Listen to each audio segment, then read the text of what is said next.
بسم الله الرحمن الرحيم. إنا أرسلنا نوحا إلى قومه أن أنذر قومك من قبل أن يأتيهم عذاب أليم.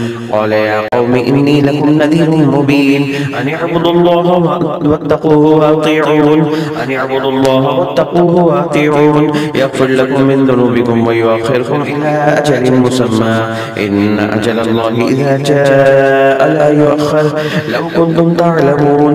قال رب إني دعوت قومي ليلا ونهارا فلم يزدهم دعائي إلا فرارا وإني كلما دعوتهم لتغفر لهم جعلوا أصابعهم في آذانهم واستغشوا ثيابهم وأسروا واستكبروا استكبارا ثم إني دعوتهم جهارا ثم إني أعلنت لهم وأسررت لهم إسرارا فقلت استغفروا ربكم إنه كان غفارا يرسل السماء عليكم مدرارا ويمددكم بأموال وبنين ويجعل لكم جنات ويجعل لكم أنهارا ما لكم لا ترجون لله وقارا وقد خلقكم أطوارا ألم تروا كيف خلق الله سبع سماوات طباقا وجعل القمر فيهن نورا وجعل الشمس سراجا والله أنبتكم من الأرض نباتا ثم يعيدكم فيها ويخرجكم إخراجا والله جعل لكم الأرض بساطا لتسلكوا منها سبلا فجاجا.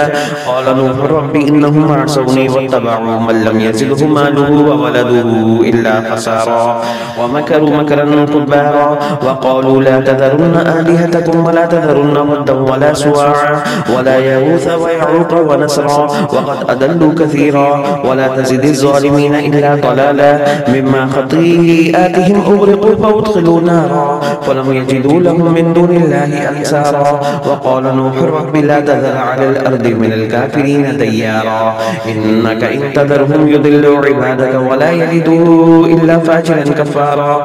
رب اغفر لي ولوالدي ولمن دخل بيتي مؤمنا وللمؤمنين والمؤمنات ولا تزد الظالمين إلا تبارا.